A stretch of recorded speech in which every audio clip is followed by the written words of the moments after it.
28장 8절에서 20절까지 말씀을 본문으로 말씀을 나누고자 합니다. 오늘 가장 저에게 들어온 말은 오늘 말씀의 제목으로도 삼은 것처럼 20절 맨 마지막에 있는 구절입니다. 내가 이스라엘 자손 중에 내 분깃이요 내 기업이니라. 그래서 오늘 말씀의 제목을 나는 영원한 내 분깃이요 기업이라. 여호와는 나의 영원한 분깃이요 기업이라. 여호와께서 여러분의 분깃이 되고 기업이 되시기를 축복합니다. 아멘. 오늘 말씀 단단히 붙잡으셔서 영원한 나는 영원히 나에게 분깃과 기업은 여호와로 말미암느니라. 오늘 이 은혜가 우리 가운데 있기를 간절히 소망합니다.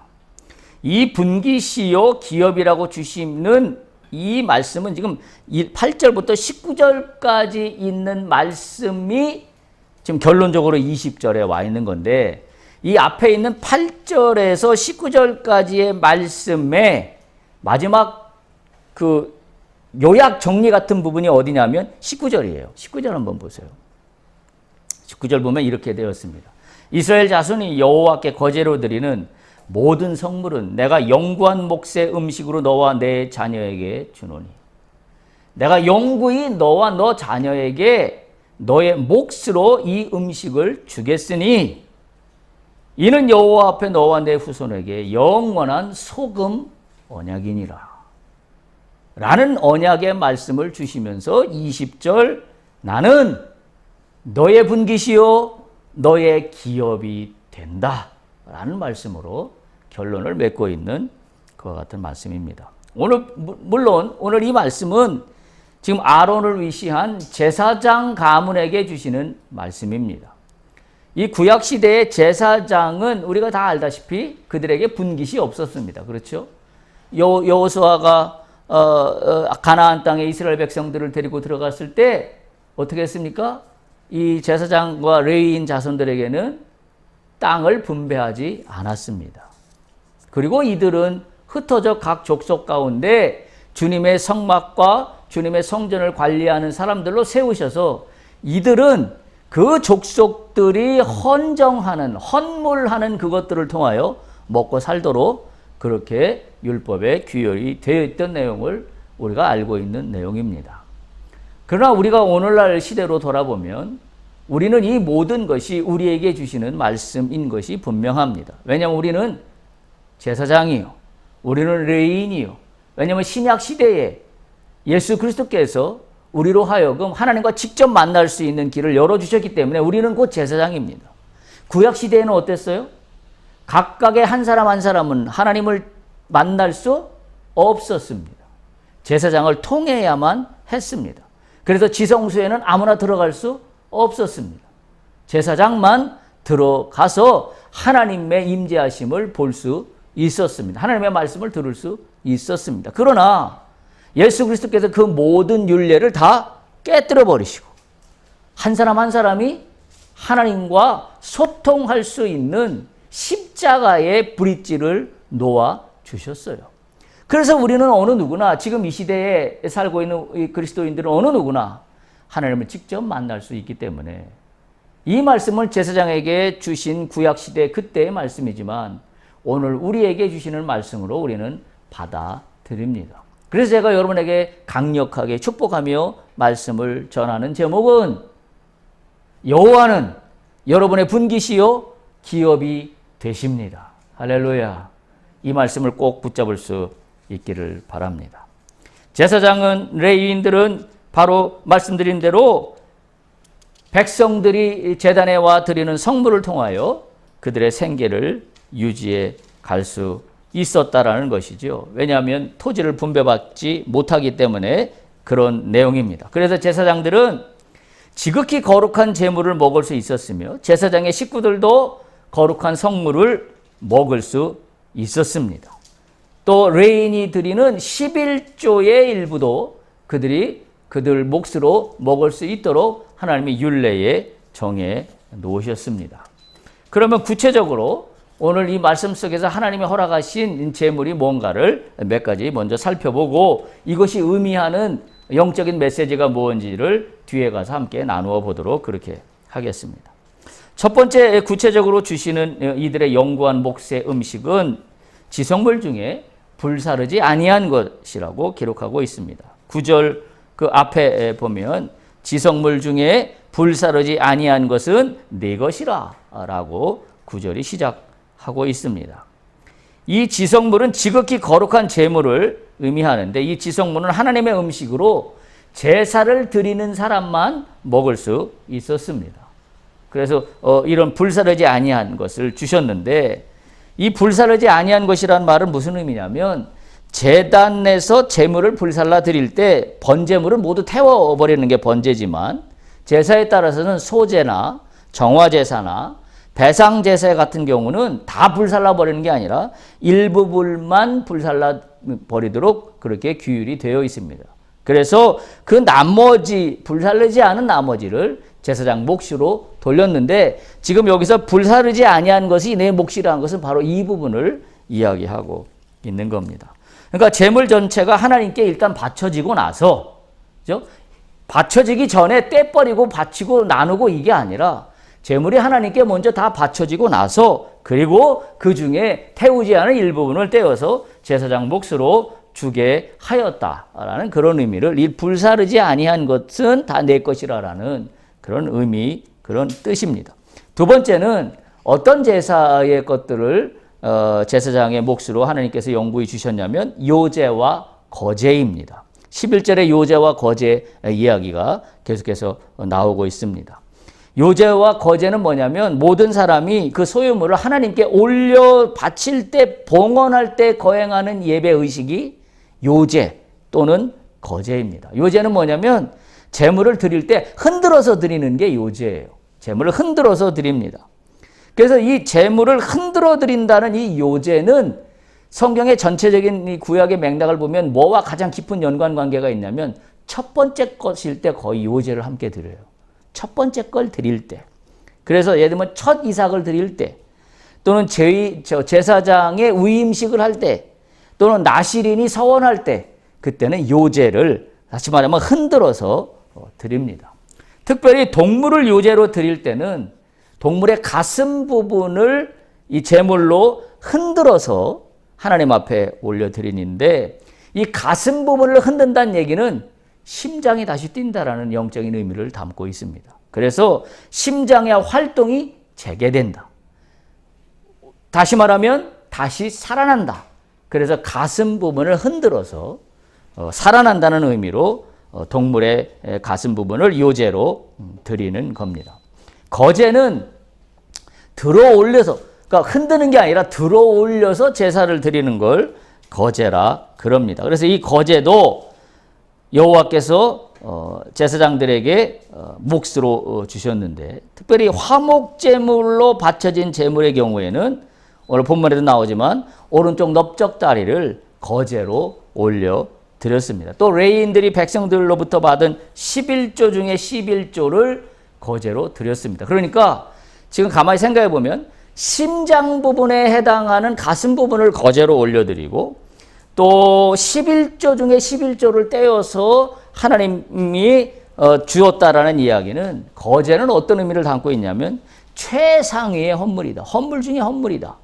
가장 핵심적인 것들을 들어서 올려 하나님께 드리기 때문입니다. 그래서 어떤 학자들은 이 거제의 이 의미를 예수 그리스도께서 승천하시는 의미다라고 그렇게 설명하시는 신학자들도 있습니다. 그러니까 최고의 것을 하나님께 들어 올린다라는 의미가 이 거제에 담겨져 있는 의미입니다. 세 번째 또 어떤 것을 하냐면 12절에 보면 첫 소산입니다. 첫 소산을 뭐라고 설명해 놨냐면 제일 좋은 기름, 또 제일 좋은 포도주와 곡식, 뭐 이 모든 것들을 다 첫 소산이라고 그렇게 이야기하고 있습니다. 그러니까 두 가지가 충족되는 거예요. 하나는 제일 좋은 기름, 제일 좋은 기름이고 또 하나는 제일 좋으면서도 뭐가 충족되냐면 첫 소산, 처음 생산된 것. 그러니까 처음 생산된 것과 제일 좋은 것을 하나님께 올려 드린다 라는 것이 이 하나님께 예배 제사하는 그 성물의 의미를 담고 있습니다. 그러니까 처음 것은 가장 귀한 것에 포함합니다. 그래서 내가 내 인생을 걸어가면서 내가 어떤 지점이든지 변곡점이 생깁니다. 그 변곡점의 첫 번 것에 대해서 우리는 사모해야 돼요. 단지 그냥 율법적으로, 형식적으로, 자, 예를 들면 이런 거죠. 내가 회사에 취직을 해서 첫 월급을 받아서 이 첫 월급을 통째로 하나님께 헌금으로 올려드립니다. 그것도 굉장히 귀중한 거지만 그거 못지않게 어떤 마음이 필요하냐면 내가 이 첫 번째 것을 하나님께 올려드린다는 의미는 첫 번째로부터 시작된 그 모든 중심에 하나님이 있음을 고백하는 겁니다. 그래서 내가 첫 번째 거를 아주 가장 좋은 것으로 하나님께 올려드리는 그분의 직장 생활로 지금부터 시작되는 출발점은 단지 헌금하는 돈에 있는 게 아니라 내 직장 생활 속에 가장 좋은 것으로 주께 영광 돌리기를 소망하나이다. 이런 의미가 영적으로 담겨 있어야만 하는 것이죠. 그래서 그것이 첫 열매이고 첫 쏘살이고 가장 좋은 것. 이것이 동시 충족되어야 한다라는 말씀을 지금 이 본문에서는 영적으로 우리에게 메시지를 주고 있습니다. 그러면 네 번째는 그들이 여호와께 드리는 그 땅의 첫 열매라는 말을 굳이 하고 있습니다. 그 땅의 첫 열매입니다. 다시 말하면 그러니까 이 말씀을 유추해 보면 아직 가나안에 들어가지도 않았는데 그 땅의 첫 열매입니다. 지금 광야입니다. 광야인데 광야에 가나안에 들어가서도 드릴 예배를 말씀하고 있다라고 한다면 또 한 가지 면에서는 뭐냐면 광야에 있는 동안에도 그 땅에 생산된 열매를 주 앞에 올려 드린다라는 의미를 담고 있습니다. 그래서 13절에 보면 이렇게 언급하고 있어요. 그들이 여호와께 드리는 그 땅의 첫 열매는 모두 네 것이다 라고 그렇게 말씀하고 있어요. 이 첫 열매는 원어적으로 비쿠림이라는 단어를 번역한 말인데요. 이 단어의 의미는 뭐냐면 자연적으로 생산된 첫 열매를 의미하는 말입니다. 그래서 대부분 농산물을 가리키고 있다. 그렇게 해석해 볼 수가 있습니다. 그 다음에 다섯 번째는 특별히 드린 모든 것입니다. 14절에 보면 특별히 드린 것이라는 말씀을 이어가고 있습니다. 이걸 공동번역에 보면 이렇게 번역했어요. 특별히 드렸다는 것이 뭐 어떤 의미냐면 여느 사람은 손대지 못하는 것. 그걸 여기 우리 개역개정에는 특별히 뭐 드리는 것이라고 그렇게 설명하고 있는데요. 이거 원어적으로 헤렘이라고 합니다. 이건 뭐냐면 봉헌의 가장 최종적인 단계로 여호와께 아주 바친 거. 여호와께 아주 다 드려버린 거. 그래서 그 모든 것으로부터 나의 것으로부터 내가 모든 걸 다 내려놓은 상태. 이것을 헤렘이라는 의미로 사용합니다. 결국 이것을 오늘 하나님은 뭐라 그러냐면 나에게 너희들이 바쳤지만 이것을 제사장 너희에게 주노라 허락한다라고 이야기하고 있습니다. 결국 이것은 뭘 의미하나요? 헤렘까지 주시는 하나님입니다. 즉 다시 말하면 결국 하나님께 최종적으로 바친 가장 귀한 것까지도 하나님은 우리에게 허락하신다. 되돌려 주신다. 그래서 이 부분을 신학자들은 어디와 연결돼서 해석하냐면 예수 그리스도께서 십자가에 달려 돌아가신 그 부분을 바로 헤렘이라고 그렇게 해석하기도 합니다. 그러니까 하나님은 어떤 분이시냐? 자신에게 바쳐진 가장 소중하고 귀한 것까지도 아낌없이 내어주신다. 이게 하나님이에요. 그러니까 우리가 지금 읽었던 20절 말씀을 다시 한번 보세요. 20절 뭐라고 되어 있냐면 맨 마지막에 보면 내가 이스라엘 자손 중에 내 분깃이요 내 기업이라. 내가 분깃이 되고 기업이 된다는 의미는 뭐냐? 하나님이 당신에게 바쳐진 가장 소중하고 가장 귀한 것을 너에게 허락한다. 그래서 그 의미가 분깃이요 기업입니다. 그러니까 여기에 굉장히 영적인 흐름이 흐르고 있는 거예요. 우리가 이 분깃이요 기업이라는 말만 똑 떼와서 내가 말씀을 내 거로 삼으면 내가 원하는 대로 기업을 주시고 뭔가 일에 성공을 가져오고 내 몫을 챙겨주시는 걸로 그렇게 해석하기에 충분한 여력이 있는 구절입니다. 그래서 사실은 믿는 자들이 이런 구절을 굉장히 좋아하지요. 그런데 사실 지금 이 맥락에서 제가 말씀드리지만 흘러오는 맥락은 뭐예요? 내가 하나님께 드린 헌물이라는 의미 속에 이게 담겨 있는 거예요. 그냥 처음부터 하나님께 드려지는 것과 상관없이 내가 너에게 성공을 줄게, 내가 너에게 기업을 줄게, 내가 너에게 어떤 성취를 줄게라고 해서 그냥 주시는 게 아니라 지금 하나님께 내가 나의 모든 걸 다하여 드리는 헌물 속에 다시 하나님이 거꾸로 나에게 베푸시는 분깃과 기업이라는 의미를 담고 있는 거예요. 그러니까 우리가 이 지금 맥락 속에서 이 지금 구절을 해석해 본다고 한다면 결코 이 부분이 하나님과 떨어져 있는 동떨어진 분깃이요 기업이 아니라 내가 하나님과 합해져 있는 영적으로 단단히 붙어 있는, 그래서 나의 모든 소중한 것을 하나님께 바칠 때 내 모든 소중한 나의 심령의 그 전부가 하나님께 연락될 때 그때 하나님이 나에게 축복으로 주시는 분깃이요 기업이라는 의미입니다. 생각해 보세요.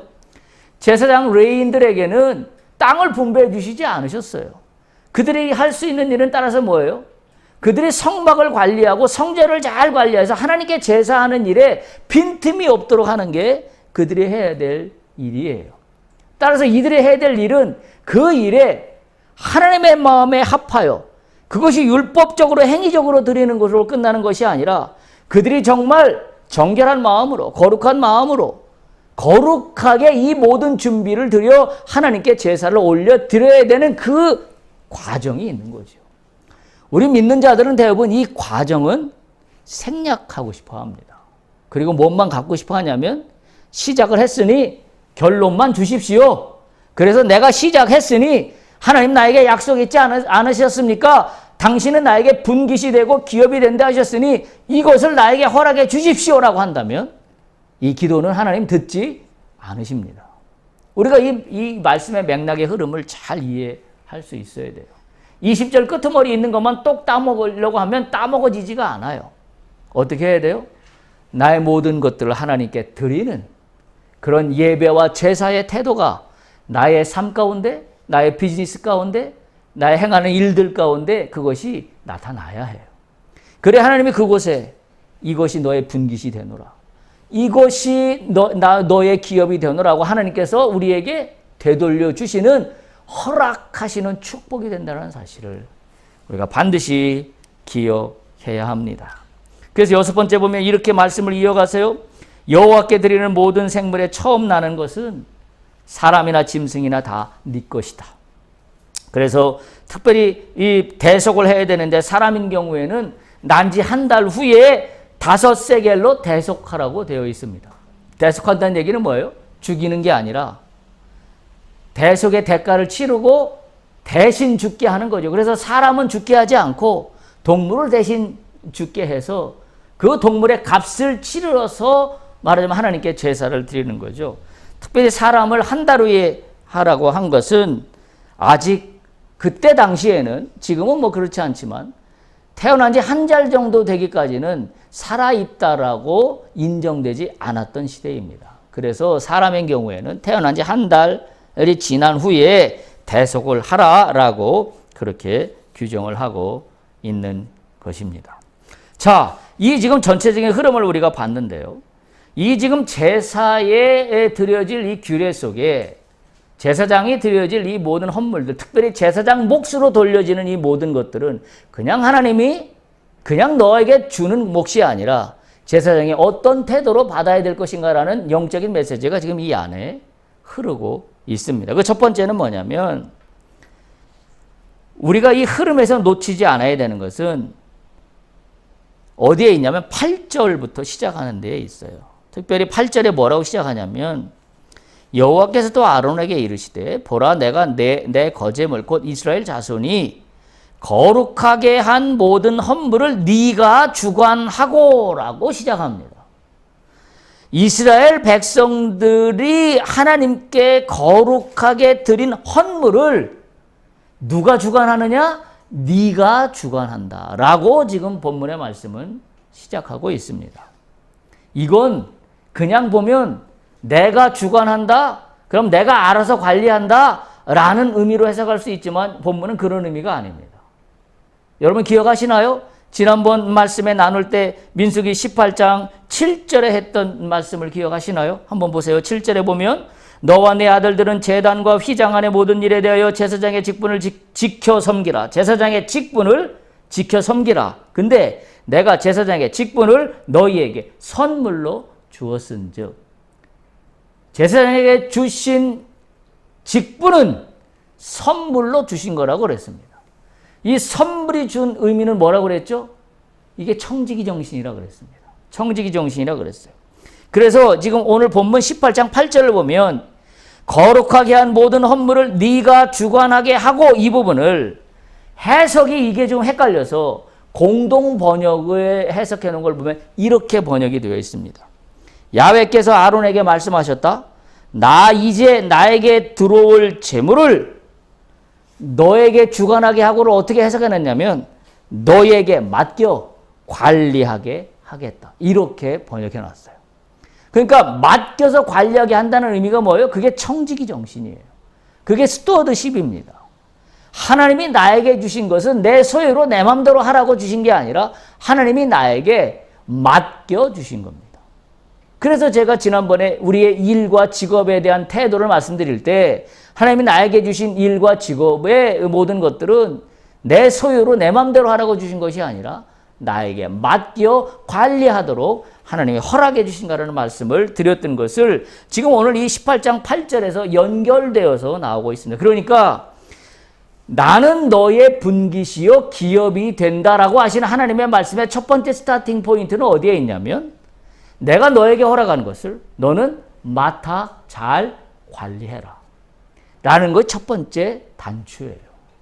이것이 될 때 여호와께서 나에게 맡겨진 일을 통하여 나에게 그것이 분깃이 되고 기업이 된다는 사실을 반드시 기억해야 합니다. 그래서 이 청지기 정신으로 임하는 자에게 주시는 하나님의 영구한 몫의 음식이 된다는 사실이에요. 내가 어떻게 나의 일들을 통하여 내가 평생 먹고 살 수 있는 하나님이 허락하시는 하나님이 공급하시는 나의 영적인 육적인 음식을 내가 어떻게 영구히 가져갈 수 있을까? 이 축복 아닙니까? 나에게 주신 일들을 통하여 하나님이 내가 영구히 먹고 살 수 있는 먹을 수 있는 몫을 나에게 허락하시는 분깃과 기업의 첫 번째 스타팅 포인트는 뭐다? 하나님이 나에게 주신 것들에 대하여 내가 청지기 정신으로 잘 맡아 관리하는 자세가 필요한 겁니다. 이것이 나에게 주셨으니 내 소유이기 때문에 내 마음대로 한다 라는 것은 청지기 정신이 아닙니다. 여러분 청지기 정신을 가장 잘 설명하고 있는 신약의 대표적인 그 신약 책이 어딘지 아십니까? 그 누가복음이에요. 누가복음. 특별히 누가복음에 보면 소외된 자들을 잘 이렇게 대우하고 베푸는 이야기가 누가복음 전체의 핵심 줄거리예요.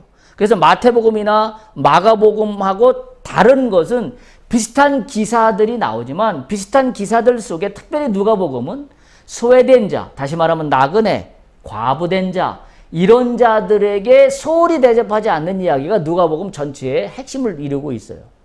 그런데 이 누가복음에서 나타나고 있는 정신이 뭐냐면 그게 청지기 정신이에요. 그게. 그래서 청지기 정신이란 뭐냐면 나에게 주신 것에 대해서 내 소유로 여겨서 내 마음대로 써버린다. 그러니까 말씀드렸죠. 내가 벌어서 내 마음대로 쓰는데 내가 벌어서 내가 사고 싶은 거 다 사는데 내가 벌어서 내가 갖고 싶은 거 다 갖겠다는데 뭔 상관이야? 뭐가 잘못됐어? 라고 한다면 그건 성경적인 의미가 아닙니다. 그건 청지기 정신이 아니에요. 청지기 정신은 내가 벌었기 때문에 내 마음대로 쓰면 된다는 게 청지기 정신이 아니라 청지기 정신은 하나님이 나에게 허락하신 거에 대해서 내가 그것을 잘 맡아서 위탁 관리해야 될 책임이 있기 때문에 하나님은 하나님이 원하시는 곳에 내가 사용하는 게 청지기 정신이에요. 그래서 뭐예요? 그래서 소외된 자들을 돌봐야 되는 것이고 그래서 과부를 돌봐야 되는 것이고 그래서 낮은 곳에 있는 자들을 돌봐야 되는 책임이 우리에게 주어져 있는 거예요. 그게 청지기 정신이에요. 그냥 무조건 어려운 사람 도와주는 게 청지기 정신이 아닙니다. 나에게 주신 것을 잘 맡아서 관리할 그와 같은 몫으로서의 청지기 정신을 이야기하고 있는 겁니다. 그래서 이 8절을 보면 구조적으로 이렇게 되어 있어요. 8절 한번 다시 보세요. 세 가지 중요한 문구가 교차해서 나오고 있는데, 첫 번째는 모든 거룩한 헌물을 주관하라 라는 말씀이 있고, 그리고 맨 마지막 이 거룩한 헌물에 대해서 영구한 몫의 음식으로 주노라 맨 마지막에 나와 있는데, 중간에 뭐가 있냐면 네가 기름 부음을 받았으므로 라는 말이 중간에 끼어 있습니다. 그러니까 이 말씀의 구조는 지금 모든 거룩한 헌물을 주관하라, 그리고 너희의 영구한 몫의 음식으로 내가 이것을 준다 라는 말에 중심을 이루고 있는 가운데 토막은 뭐냐면 네가 기름 부음을 받은 자다 라는 게 중간에 있어요. 그러니까 이렇게 결론 지을 수 있어요. 하나님께서는 누구에게 청지기의 몫을 위탁하시는가? 누구에게 위탁하세요? 모든 거룩한 헌물을 주관하는 자에게 청지기 몫의 헌물을 위탁하세요. 왜 하나님 나에게 이러이러한 일을 주시지 않습니까? 누구에게 주시나요? 청지기 정신을 갖고 있는 자에게 하나님이 이와 이와 같은 일을 허락하십니다. 그래서 이 일은 곧 나에게 어떻게 돼요? 영구히 먹을 나의 음식이 됩니다. 하나님이 허락하신 영구한 몫의 음식이 되는데, 그걸 어떤 사람이다? 내가 기름 부음을 받은 자. 기름 부음을 받은 자가 하나님이 허락하시는 헌물을 통하여 내가 그 헌물을 통하여 영구히 먹을, 영구히 나의 몫으로 돌려지는 음식이 된다는 사실을 이 본문은 그렇게 강력하게 말씀하고 있습니다. 그래서 다른 말로 바꿔 말하면 주께로부터 영구한 몫의 음식을 받은 사람은 청지기 정신으로 자신에게 맡겨진 일들을 선물로 여기는 사람이고, 이런 사람이 곧 주께로부터 기름 부음을 받은 사람이 된다라는 사실입니다. 이런 기름 부음 받은 사람에게 하나님은 주관하도록 자꾸 일을 맡기세요. 하나님이 자꾸 일을 맡기는 사람은 청지기 정신으로 기름 부은 자에게 하나님이 자꾸 일을 맡기십니다. 그래서 그 일을 통하여 영구히 나의 몫으로 먹을 음식이 되게 하십니다. 이 논리가, 이 진리가 지금 여기 속에 숨어져 있다라는 말씀입니다. 기름 부은 자가 되어야 하나님이 일을 허락하세요. 그리고 그 일은 단순한 일로 끝나는 게 아니라 오늘 말씀처럼 어떻게 된다? 영구히 주시는 몫이 됩니다. 어떤 사람이야 근데? 첫 번째 말씀드린 게 청지기 정신으로 나에게 주신 걸 잘 맡아 관리하는 사람. 내가 요거 한 건 하고 내가 요거 반짝해서 대박 나서 내가 이거 돈 벌어야지. 하나님 그 일은 영구히 주시는 몫이 되지 않습니다. 우리가 오늘 이 본문에서 배워야 되는 교훈이에요. 그래서 우리가 관심을 가져야 되는 것은, 우리가 그리스도인으로서 영적인 사람이라는 것은 내가 이 일이 하나님이 나에게 허락하시는 영구한 나의 몫이 될 만한 일인지에 대해서 내 태도가 바뀌어야 돼요. 어떻게? 청지기 정신으로. 잘 맡아 관리하겠습니다. 이 부분을 붙잡고 하나님과 기도해야 돼요. 하나님께. 하나님 나에게 허락하신 이 일에 대해서 내가 요거 한 건 하고 한탕하고, 물론 그런 사람은 없겠지만, 그런데 일을 하다 보면 요거 한 건에서 돈 왕창 벌어서 그런 마음이 우리 속에 들거든요. 그 마음을 잘라버려야 돼요. 그리고 이 일이 하나님이 나에게 허락하신 영구한 몫의 음식이 되게 하시옵소서. 그래서 그걸 위해서 내가 나의 영적인 태도를 교정해야 하는 거죠. 어떻게? 하나님이 허락하신 것을 잘 맡아 관리하는 사람이 되겠다. 그게 첫 번째입니다. 이 사람이 어떤 사람이라고? 20절 마지막에 있는 오늘 우리가 말씀의 제목으로 삼은 그 부분이에요. 나는 영원한 너의 분깃이요 너의 기업이니라. 할렐루야. 이 은혜가 우리한테 있어야 합니다. 이것은 이거로 끝나지 않아요. 하나님은 그냥 이렇게 하신 말씀이 아니라 오늘 어떤 단어를 쓰고 있냐면, 어떤 단어를 쓰고 있어요? 무슨 언약이라 그랬어요? 소금 언약입니다. 19절 보세요. 맨 마지막에 있습니다. 소금 언약. 소금 언약이라는 소금의 의미가 담고 있는 게 뭐예요? 변치 않는다는 의미예요. 하나님이 나에게 허락하신 일이 나에게 주시는 영구한 몫의 음식이 되려면 내가 청지기 정신으로 나갈 때, 하나님이 나에게 주신 일에 대해서 맡아 잘 관리하는 사람으로 나갈 때, 다시 말하면 내 소유로 주신 거기 때문에 내 맘대로 한다는 자세가 아닐 때, 그것은 영구히 변치 않는 소금 언약이 되는 겁니다. 영원 불변의 법칙입니다. 이 성경에 보면 이 소금 언약이라는 말을 쓰는 것은 언약을 체결할 때 소금이라는 것과 연결지어서 말씀을 많이 주세요. 그 이유는 뭐예요? 이 소금이 변치 않는다는 의미가 있기 때문에 언약이라는 것은 계약이잖아요. 그래서 그게 계약과 소금은 잘 맞아 떨어지는 의미를 서로가 잘 맞고 있어요. 그래서 소금과 언약이라는 말을 붙여서 사용하고 있는 겁니다. 또 소금은 어떤 역할을 했죠? 지금도 마찬가지지만 그 시대에는 금보다도 소금이 더 아주 핵심적이고 중요했잖아요. 음식의 맛을 내는 건 뭐 당연한 거고, 소금이 갖고 있는 중요한 역할은 뭐냐면 방부제 역할이잖아요. 썩지 않게 하잖아요. 그러니까 하나님이 소금 언약이라고 말을 주시는 이유는 뭐예요? 이게 변치 않는다. 확실하다. 썩어 없어지지 않는다. 너와 나 사이에 맺은 확실한 언약이다.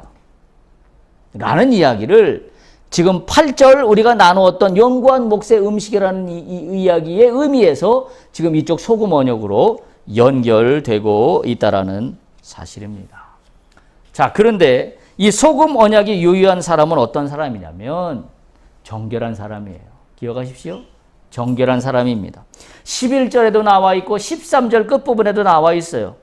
내 집에 정결한 자마다 이것을 먹을지니라.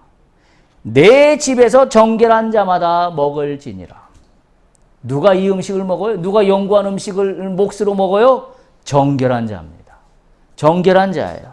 그래서 소금 의식 언약이 유효한 사람은 제사장만 먹을 수 있다 이런 의미가 아니라 정결한 자가 먹을 수 있습니다. 그래서 제사장뿐만 아니라 제사장 집안에 있는 식솔들까지도 정결한 자만 먹을 수 있도록 하였습니다. 바로 이것이 청지기 정신으로 맡아 잘 관리하는 사람의 가져야 될 덕목은 정결해야 합니다. 그러니까 정결하다는 건 뭐예요? 내가 벌은 돈이기 때문에 내 마음대로 쓰는 자는 정결한 자가 아닙니다. 그건 청지기 정신으로 재물을 사용하는 자가 아니란 이야기죠.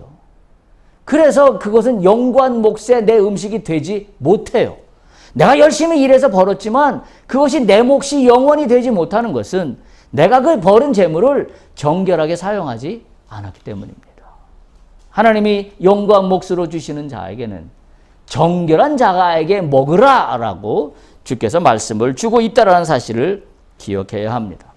그 다음에 또 이걸 먹되 어떻게 먹어야 되냐면 거룩히 여겨 먹어라라고 이야기하고 있습니다. 10절입니다. 거룩히 여겨 먹도록 하라. 거룩히 여겨 먹는 건 뭐예요? 지성물로 드려진 것이기 때문에 그래요. 그렇지 않아요? 지금 하나님이 이 제사장에게 주시는 음식들은 다 지성물로 드려진 음식들이에요. 지성물로 드려진 음식을 너에게 준다고 네가 어떻게 먹는다? 개처럼 먹으면 안 된다. 거룩히 여겨서 먹어라 라고 말씀하고 있는 겁니다. 그래서 이 거룩히 여겨 먹는다라는 이 말씀 속에서 우리는 그 먹을 때 자세가 어떠해야 하는 것을 우리에게 말씀하고 있습니다. 말씀을 마무리합니다. 제사장에게 주시는 하나님의 약속은 소금 언약입니다. 기억하십시오. 영원히 변치 않고 부패하지 않는 소금 언약인데 이 소금 언약은 누구에게 주시는가? 첫 번째 어떤 사람에게 주셨어요? 청지기 정신으로 나가는 사람. 청지기 정신입니다. 그래서 하나님이 나에게 주신 거에 대해서 잘 맡아 관리하는 자여야 되는데 그것을 하나님이 나에게 허락해 주셨다고 해서 이것들을 어떻게 대하는 사람이냐? 두 번째, 정결하게 대하는 자입니다. 정결하게 버는 자입니다. 그리고 정결하게 사용하는 자입니다. 그리고 세 번째 어떤 사람에게 주셔요? 거룩하게 여김을 받는 자에게 주십니다. 그리고 내가 벌은 재물들을 거룩하게 여겨 사용하는 자에게 먹으라고 허락하십니다. 이런 사람에게 하나님은 나는 너의 영원한 분깃이요 너의 기업이 되느니라. 오늘 이 복이 여러분 일 속에 나타나기를 축복합니다. 여러분의 인생 가운데 나타나야 해요. 그래서 내가 하는 내 인생의 모든 것들에 대해서 지금까지 관행적으로 이렇게 왔으니까 여러분 우리가 가장 무서운 게 관행이에요. 우리가 살아가면서 가장 나로 하여금 사탄의 마귀의 역사로부터 떨어지지 못하게 하는 게 관행입니다. 지금까지 이러이러 해왔고 모든 사람도 이렇게 해왔는데 이거 뭐 문제될 게 없잖아. 다 그렇게 사는데? 아닙니다. 여호와께서 당신이 나에게 내 인생에 영원한 분깃과 기업이 되시겠다고 하는 것은 관행을 따라가는 게 아니라 하나님의 말씀에 따라 충성되게 살아가는 자를 의미합니다. 여러분이 하나님이 여러분에게 허락하신 분깃과 기업의 그 축복된 은혜가 여러분 생애 가운데 나타나기를, 여러분이 하시는 일들 가운데 나타나기를 간절히 축복합니다.